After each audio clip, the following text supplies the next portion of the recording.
নমস্কার বন্ধুরা, সবিতা কিচেনে সবাইকে স্বাগত। আজও আমি আরও একটা রেসিপি নিয়ে হাজির হয়ে গেছি। আজ আমি বানাবো কাঁচা আমের আচার, ভিনিগার ছাড়া। ভিনিগার ছাড়া কিভাবে আপনারা 1 বছর রেখে খাবেন আচারটা, কোনো রকম নষ্ট হবে না, সেটাই কিন্তু আমি আজকে আপনাদের সঙ্গে শেয়ার করছি। এই আচারটা খেতেও যতটা ভালো, দেখতেও কিন্তু ততটাই ভালো। আপনারা বাড়িতে অবশ্যই একবার আমার ভিডিওটা দেখে ট্রাই করে দেখুন, দেখবেন আপনাদের আচারগুলো অত সুন্দর থাকবে। অনেকেই কিন্তু রোদে দেওয়ার ঝামেলার জন্য কোনো রকম আচার বানাতে চান না, এতে কিন্তু প্রচুর সময় নষ্ট হয়। অনেকের হাতে অনেক সময় থাকে না, বা এখন যে বর্ষা শুরু হয়েছে, রোজ রোজ বৃষ্টি পড়ছে, এই বৃষ্টির মধ্যে আম কেটে রোদ্রু দেওয়া যাচ্ছে না, ওগুলোর কোনো ঝামেলা নেই। সব রকম ঝামেলা বন্ধ করে দিয়ে একদম রোদে শুকানোর ঝামেলা ছাড়া এই আচারটা কিন্তু আমি বানিয়েছি। এই আচারটা বড় থেকে ছোট সবাই কিন্তু ভীষণ পছন্দ করে। এই আমের মধ্যে একটা টক মিষ্টি ভাব রয়েছে। আমি এখানে চিনিও দিয়েছি। আর আচারটা দেখে দেখুন, মনে হচ্ছে যে তেলে আচারটা চুপ দিয়ে আছে। তেল দিয়েছি বেশি করে, কিন্তু খুব বেশি আমি তেল এখানে ব্যবহার করিনি। খুব সিম্পলভাবে অল্প তেল মশলা দিয়ে আচারটা আমি বানিয়েছি। তাহলে আর বেশি দেরি না করে কি করে এই কাঁচা আমের আচারটা ভিনিগার ছাড়া আমি বানালাম, সেটাই দেখে নেওয়া যাক। আমের আচার বানানোর জন্য প্রথমে কিন্তু আমি আম নিয়ে নিয়েছি। আমগুলো দেখুন আমি খুব ভালো করে ধুয়ে নিয়েছি। আমগুলো প্রথমেই কিন্তু আপনারা ধুয়ে নেবেন। আমি কিন্তু এর মধ্যে অনেকগুলো আমের আচারের রেসিপি আপনাদেরকে দেখিয়েছি। আজকে আমি দেখাবো যে আমের আচারটা কোনো রকম ভিনিগার ছাড়া কি করে বেশি দিন সংরক্ষণ করে রাখা যায়। আমার অনেক রকম রেসিপি কিন্তু দেওয়া আছে আমের। আপনাদের যেই রেসিপিটা বেশি ভালো লাগবে বা যেই রেসিপিটা খেতে ইচ্ছে করবে, আপনারা সেই রেসিপিটা কিন্তু বানিয়ে খাবেন। প্রথমেই আমি দেখুন এই যে আমগুলো ধুয়ে নিয়েছি, সেই আমগুলোকে টুকরো টুকরো করে কেটে নেব। প্রথমেই দেখুন বোটার দিকটা আমি কেটে নিয়েছি, এইভাবে বোটার দিকটা ফেলে দেব। তারপর কিন্তু চোচা সহ মাঝ বরাবর এইভাবে আমি কেটে নেব। কেটে নিয়ে আমি যে মাঝখানে আমের আটিটা আছে, এই আটিটাকেও কিন্তু ফেলে দেব। দেখতেই পাচ্ছেন আপনারা যে আটিটাকেও আমি ফেলে দিলাম। তারপর কিন্তু আমটাকে আমি টুকরো করে দেব। ঠিক এইভাবে টুকরো করে দেব। টুকরো করে দিয়ে আমি আমটার পেছন দিকটা এইভাবে কেচে কেচে দেব একটু। এটা যদি আপনি এইভাবে কেচে কেচে না দেন, তাতেও কিন্তু কোনো রকম অসুবিধে নেই, কিন্তু যদি এইভাবে একটু কেচে কেচে দিন, তাতেও কিন্তু বেশ ভালো লাগবে। দেখুন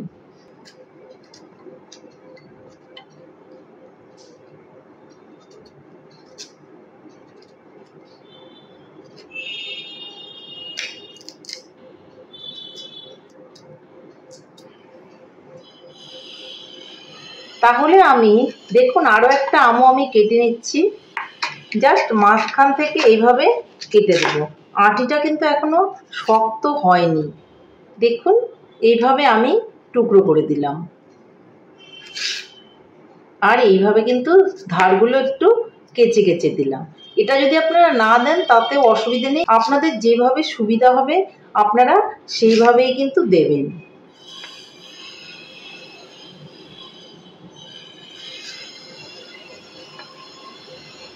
আমি আরো একটা দেখাচ্ছি, আপনারা এইভাবেও কাটতে পারেন বা আপনারা লম্বা লম্বি করেও কিন্তু কেটে নিতে পারেন। এই যে দেখুন এইভাবে টুকরো করে আটিটাকে আমি ফেলে নিলাম।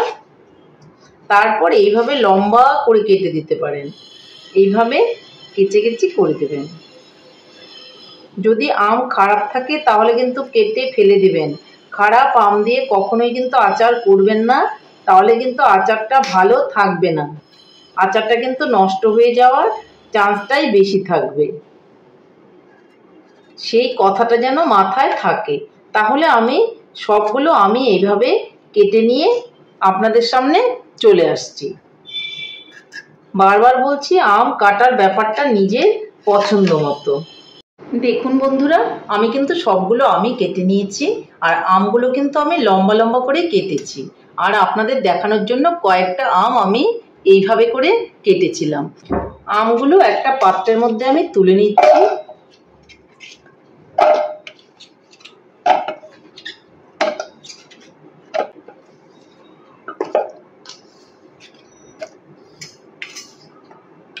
এই যে দেখুন বন্ধুরা, আমগুলো আমি পাত্রের মধ্যে তুলে নিয়েছি। আটিগুলোকে আমি সরিয়ে দেব আর আমগুলোকে সবগুলোকেই নিয়ে নেব।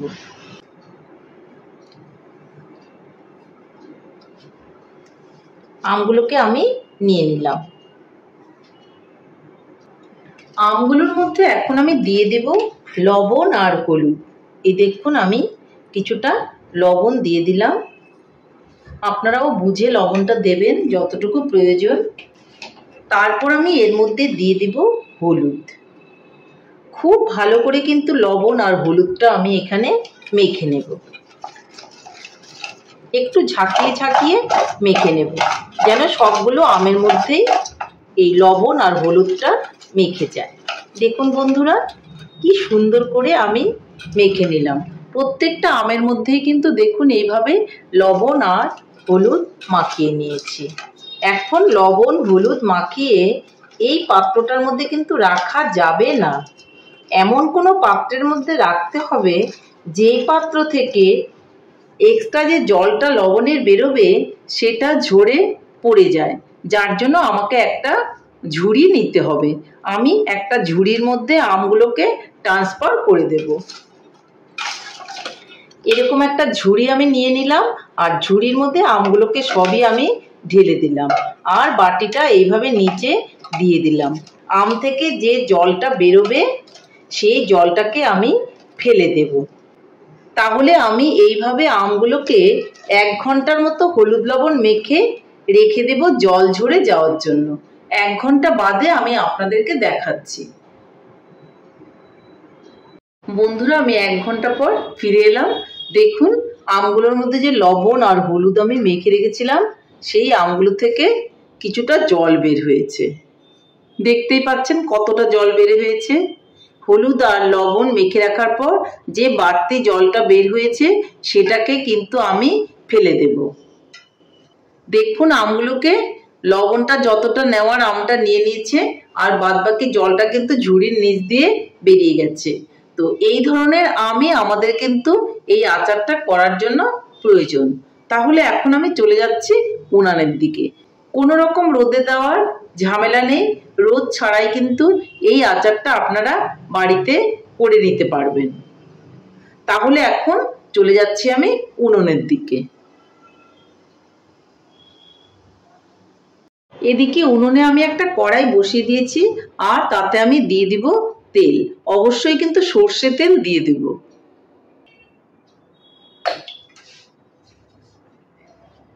দেখুন বন্ধুরা, তেলটা কিন্তু গরম হয়ে গেছে। এর মধ্যে আমি দিয়ে দিচ্ছি কয়েকটা শুকনো লঙ্কা আর দিয়ে দিচ্ছি অল্প করে সর্ষে।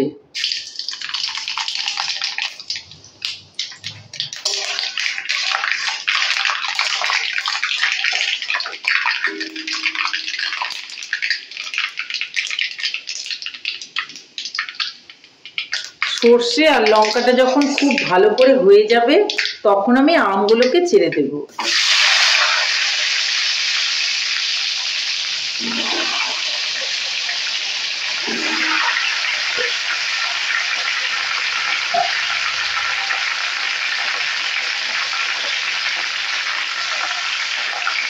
সেই সঙ্গে আমি দিয়ে দিব কয়েকটা কাঁচা লঙ্কা, মুখটা একটু ফাটিয়ে দিয়েছি। এখন আমি নেড়ে নেব।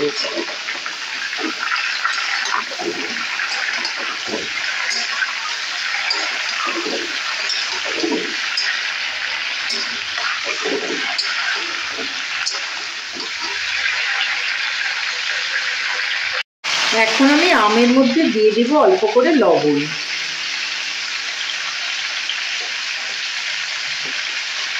আর দিয়ে দেব অল্প করে হলুদ।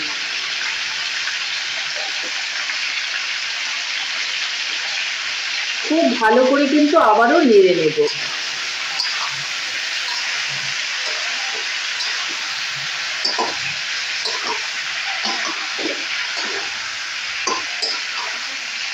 আচারটা বানানো কিন্তু খুবই সহজ।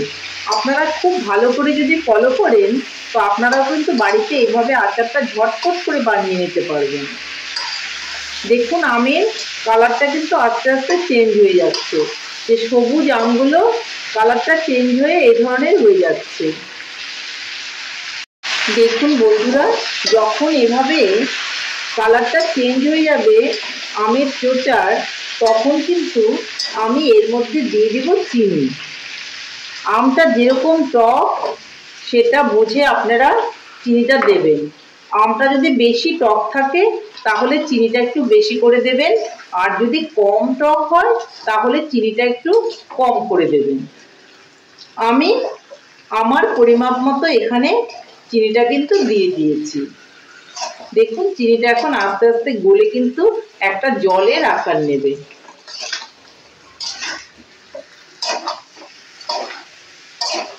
অনবরতই কিন্তু আমাকে এই সময়ে নাড়তে হবে।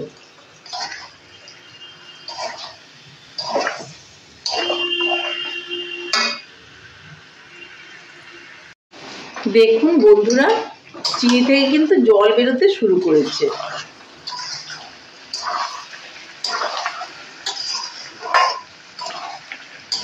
এই আচারটা বানানো খুবই সহজ আর খেতেও কিন্তু ভীষণই ভালো।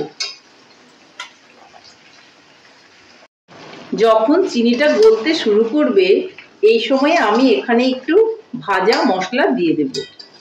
আমি কিন্তু অনেকবার আপনাদের ভাজা মশলা দেখিয়েছি যে আচারে কি ধরনের মশলাটা দিতে হয়। আগে যখন আমি আমের আচার করেছি তখন আমি মশলা বানিয়েছিলাম, সেখান থেকে আমার কিছুটা মশলা বেঁচে গেছে, সেটাই আমি এখন এখানে অল্প করে দিয়ে দিচ্ছি। দিয়ে ভালো করে নেড়ে চেড়ে নিচ্ছি।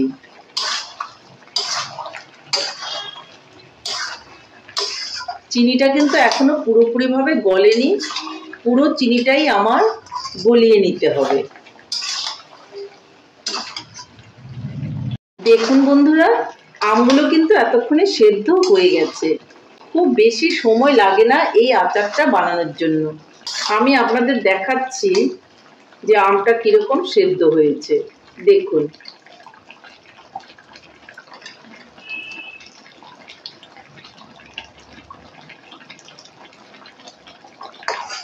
বুঝতেই পারছেন আমটা দেখে যে কিরকম সেদ্ধ হয়েছে। এদিক থেকে খুন্তিটা দিলে ওদিক থেকে কিন্তু বেরিয়ে যাচ্ছে। তো আম কিন্তু আমার একদমই সেদ্ধ হয়ে গেছে। দেখুন চিনিটাও কিন্তু গলে এসছে। এখন চিনির জলটা যে বের হয়েছে সেটাকে আমি আরো একটুখানি শুকিয়ে নেব।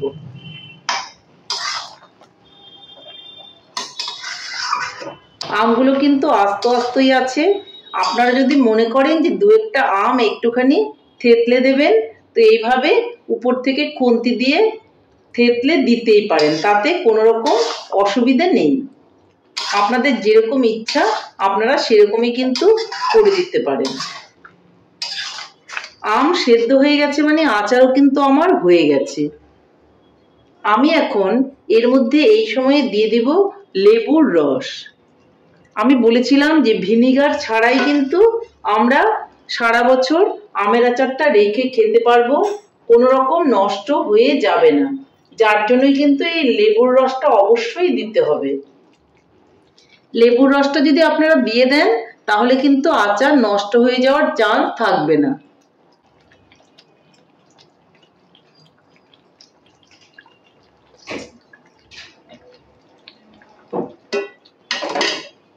আমি এর মধ্যে অর্ধেকটা বড় লেবু দিয়ে দিলাম।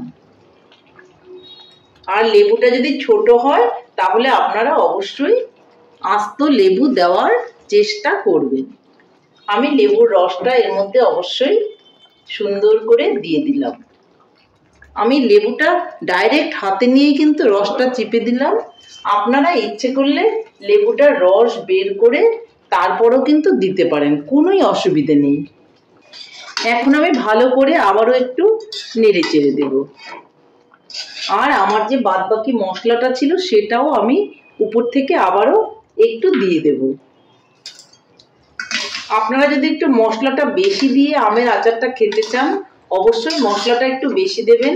আর যদি একটু কম দিয়ে খেতে চান তাহলে অবশ্যই একটু কম দেবেন। আমি খুব একটা মশলা দেব না, খুব লাইট করে মশলা দিয়ে আমি আচারটা বানাবো।